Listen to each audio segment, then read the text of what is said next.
En este caso es que Pogačar, y aquí es donde empezamos el debate, Marco, pues ha vuelto a hacer lo que ha querido. Ha vuelto a demostrar que es el mejor corredor del planeta a día de hoy, que aquí hay un duelo de trasfondo en la trastienda entre él y Jonas Vingegaard, que como el año pasado ocurrió en Tirreno Adriático, se ha adjudicado el esloveno, pero yo es que me ha dado la sensación de aún mayor superioridad que el año pasado. Y eso es sintomático de que no sé hasta dónde puede llegar Pogačar en sus aspiraciones. Julio será otra cosa, pero de momento en marzo, 9 victorias, 9 victorias, 3 etapas y general en Andalucía, 3 etapas y general en París-Niza, más la clásica de Jaén.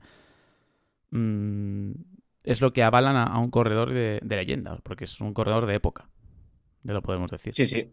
Si se retirase mañana, ya estaría probablemente entre los 20 mejores o 25 mejores de la historia del ciclismo, yo creo. Sí, sí. Esto quizá es otro debate, pero vamos, yo creo que ya por lo que ha hecho y no solo por la cantidad, ¿no? Sino por la calidad, por cómo ha vencido en cada una de sus victorias, yo creo que ya estaría en ese selecto club. Y bueno, la carrera, como bien has dicho, yo creo que deja varias lecturas, ¿no? Eh, una de ellas es que evidentemente Pogachar es prácticamente infalible e imbatible en los manos a mano. O sea, y yo creo que lo que vimos el año pasado en el Tour, yo al menos, aunque pueda sonar ventajista, pero me da la impresión, sobre todo desde la primera etapa que gana en París-Niza, que es más bien un accidente que otra cosa. O sea, es decir, lo que vimos sobre todo en la etapa del Granón, que fue un mal día, que fue una equivocación quizá detrás de otra en el aspecto táctico y estratégico, pero a mí me da la sensación que esta París-Niza puede haber confirmado que aquello fue más un accidente que otra cosa y que a Pogacar sobre todo le puedes derrotar desde el colectivo. Desde el colectivo, planteando diferentes estrategias, movimientos, porque en el mano a mano individualmente es prácticamente imbatible.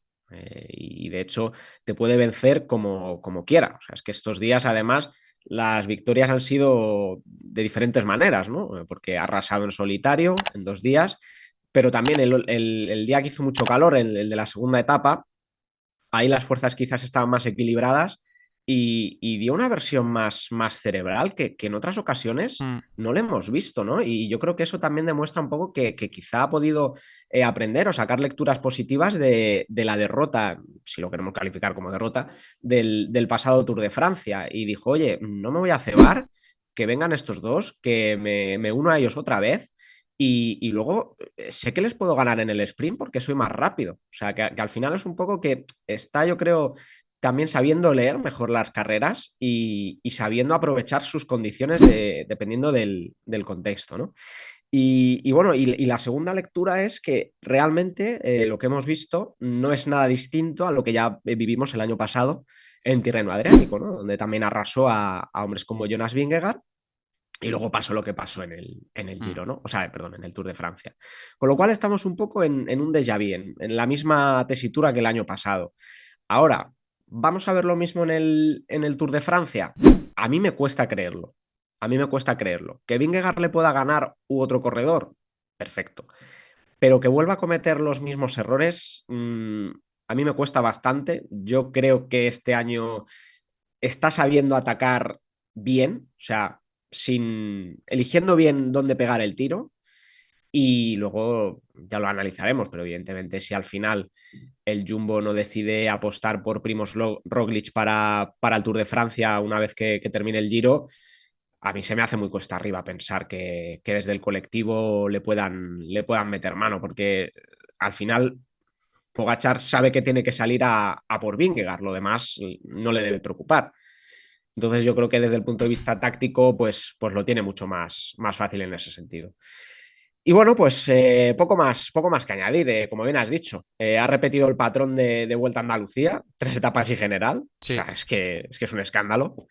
Y ahora vamos a ver qué puede deparar en Milán-San Remo, porque, bueno, yo cuando tuve la oportunidad de estar con él y hacerle esa entrevista, me dijo, ¿no? Que de momento en el Tour de Francia no piensa en absoluto y que ahora, digamos, viene lo verdaderamente importante para él, al menos ahora, ¿no? En este tramo de temporada, que son las clásicas, y son carreras en las que tiene muy, muy focalizado su intención de ganar, con lo cual tanto Sanremo como Flandes, que se le quedó esa espinita, yo creo que vamos a ver un Pogačar extraordinario, luego ganará o no, pero que no creo que vuelva a cometer los errores que cometió el año pasado. Mm. Sergio, supongo que el alegato irá por los mismos derroteros, porque es que al final, lo que es París-Niza, no se le puede achacar absolutamente nada a Pogačar. Ha hecho todo lo que tenía que hacer en el momento adecuado, no se ha cebado cuando más o menos parecía que lo podía hacer. Y de hecho, hemos llegado a comentar en su momento que quizá el gran hándicap, bueno, gran, que se entienda, ¿no? El principal hándicap que puede tener Pogačar es la estrategia. En este caso, mira, en París-Niza, bueno, él sí que ha intentado ganar por aplastamiento, sobre todo en dos etapas, que fue la Loge de Gare y luego también la de Niza.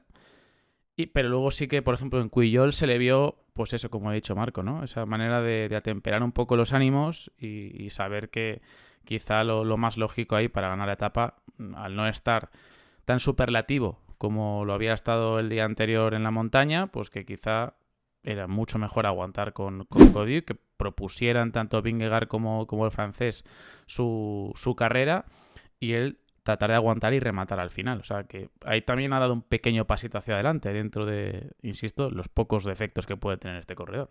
Sí, no, el análisis a título individual de la actuación de Tadej en París-Niza, pues bueno, yo creo que Marco lo ha hecho bien, ¿no? Lo ha relatado de manera idónea y es difícil, ¿no? Sacar un análisis más allá de eso. Sí que es cierto que viendo un poquito las etapas de manera individual, la del Col d'Esgars fue la más larga de montaña, 165, Sí, por ahí. 164, una cosita así. Es cierto que la tónica general del ciclismo actual no es bueno, encadenar grandes etapas largas o de grandes kilometrajes, etcétera, etcétera, pero bueno, sí que creo que es algo que tenemos que, dentro de que el análisis evidentemente no se tiene que salir mucho de ese círculo, pues que tener en cuenta, ¿no? La Mm, etapa esta fue de 160 y pico y ya nos vamos a las dos últimas. Niza eran 110 y la otra 120 y pico, ¿no? mm, 144, perdón. Que son kilometrajes cortos y yo creo que ese tipo de esfuerzos a Tadej le vienen bien dentro de que, bueno, es un corredor muy, muy, muy carismático, muy diferente y que, bueno, ha sabido jugar sus cartas aún mejor, si cabe, dentro de que lo que más se le achacaba, como bien decíais, era mm. ese factor táctico. Ahora sí, si queremos analizarlo hay que hacerlo con ese título individual, ¿no? Porque, bueno, cierto que Vingegaard, por tenerle como el segundo o el gran rival de Tadej, no tenía ese equipo que va a tener en el Tour de Francia, estaba lejos. Yo creo Claro. que traían un equipo más pensando en la crono por equipos. Porque luego, en las etapas de montaña, pues bueno, pues, estuvo muy solo, ¿no? Y eso también es algo que tener en cuenta porque en otros fueros, en otras plazas, lo que puede un poco poner en brete a Tadej es la unión haciendo la Claro. fuerza, ¿no? Contra él, no solo de Jumbo, que yo, bueno, hay que analizar, creo, de manera individual y hablando con nombres propios, la París-Niza, porque a títulos generales los equipos no son tan equiparables a lo que podremos ver en un Tour, que, bueno, queda mucho tiempo, quedan muchas balas por jugar, por gastar, y a título individual, aplastante, ¿no?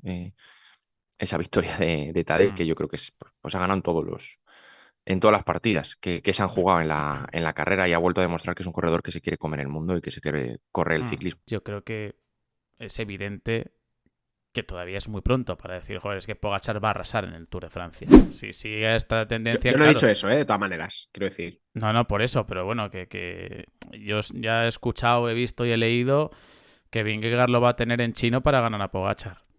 Mm. Bueno, el No, año es que pasado, eso Muchos muy pronto para foreros. afirmar eso, muy claro, pronto para afirmar eso. el año pasado en Tirreno Adriático le pasó la mano por la cara, pero además 3 o 4 veces. Exacto. Y al final le metió, o sea, luego llegó Vingar y dijo, espérate que llega el granón y te enseño yo a dejar una carrera sentenciada. Y llegó el granón y vimos el primer síntoma de flaqueza de Pogačar. Luego en Notacampos pasó también lo que pasó, recordad, con Van Aert. Por eso digo que hay que poner desde el análisis, desde el rigor, las cosas en su sitio y que Pogačar a día de hoy parece imbatible, pero también lo parecía el año pasado y al final, pues fíjate, le batieron y además con mucha holgura. ¿Que ocurrirá lo mismo este año? Bueno, es muy pronto. Es muy pronto para afirmar una cosa o la otra. Porque también te digo, hay mucha gente diciendo, es que va a llegar pasado de forma al Tour. Es que ahora mismo está pletórico y en el Tour igual es que se queda demasiado largo en este caso de forma, como que llega pasadísimo. O no, o no, porque cada uno conoce su cuerpo, cada uno conoce cuándo puede hacer el pico de forma, cada uno sabe cuánto puede entrenar, cuánto no, cuándo hacer las concentraciones en altura, cuándo no, cuándo compite, cuándo no. Entonces, yo creo que los dos han aprendido de lo ocurrido el año pasado, incluso Vingegaard, ¿eh? Y seguramente el danés habrá aprendido en esta París-Niza qué debe hacer y qué no, porque yo vi un cambio sideral de lo que ocurrió en la Loge de K a lo que pasó en Cuyol. Él mismo dijo, ¿no? Pues de lo que yo he entendido mi cuerpo, he entendido que ahora mismo no estoy al 100% y he preferido no cebarme con los ataques y mantener un ritmo, porque son dos corredores muy distintos, son dos ciclistas que está muy claro que a Pogačar, por ejemplo, unos puertos de 7-8 kilómetros al 9-10% o al 8-9% le pueden venir bien. Pero cuando ya pasan de los 8-9 kilómetros, si tú pones un ritmo constante y estás en buena forma, Pogačar sí que lo puede soltar. Porque es un ciclista menos diésel.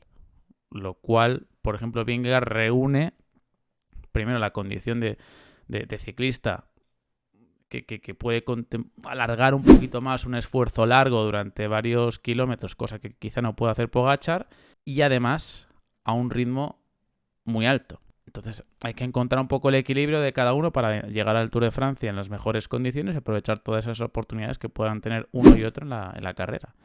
No hay más. Y, y luego eso, perdón, luego eso que decías, Juan, de los días de competición, o sea, que hay mucha gente, ¿no? Que ya está achacando esto de Pogačar, se le puede hacer largo, etcétera, etcétera, puede llegar muy castigado.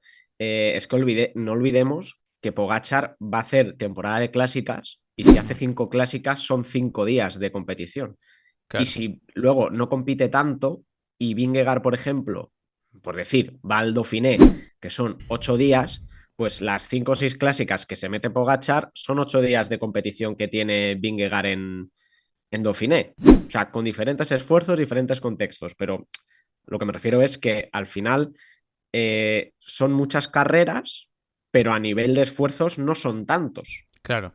O sea, no es el mismo desgaste global. Claro, es O que sea, que también hay Pogačar, hay que valorar eso. En cuanto a días de competición, siempre más o menos llegan parecidos. Ah, antes del Tour de Francia, Sergio, que igual te puede ayudar también a tu análisis, es que le quedan 1, 2, 3, 4, 5, 6, 11 días de competición.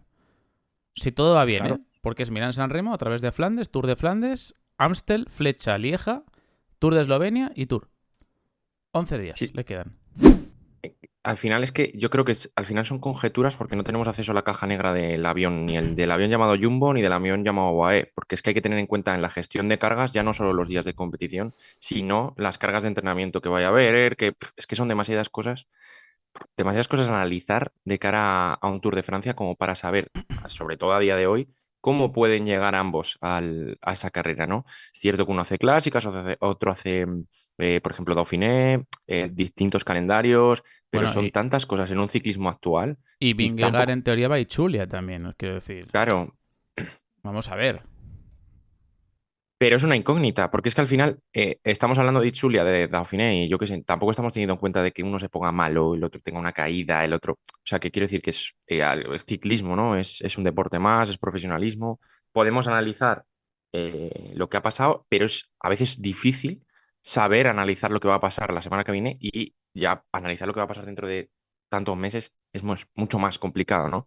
Entonces, el camino, pues le iremos labrando y le iremos narrando, iremos viendo a ver cómo sucede, pero a día de hoy, pues bueno, yo sí que el análisis ese que decías, ¿no? De que son diferentes tipos de corredores es fiel. Yo sí que, no digo que sea mejor subiendo Vingegaard, pero sí que tiene más condiciones de escalador puro que Tadej. No digo que sea mejor subiendo, pero sí que tiene esas condiciones, ¿no? Como tú decías, unos más 10, el otro te hace esa doble arrancada que hace Tadej, ¿no? De luego se sienta y tiene un tirón ahí brutal, ¿no? Que eso de hecho creo que está avalado, ¿no? Que ya se demostró, ¿no? Que tenía esa capacidad de recuperación tan, Hmm. tan rápida. Entonces, bueno, Lo que tengo claro, lo que tengo seguro es que allá donde estén, sobre todo Tadej, pero en menor medida Vingegaard, vamos a ver ciclismo del bueno. Y eso es, vamos, hay que firmarlo yo creo que con los ojos cerrados.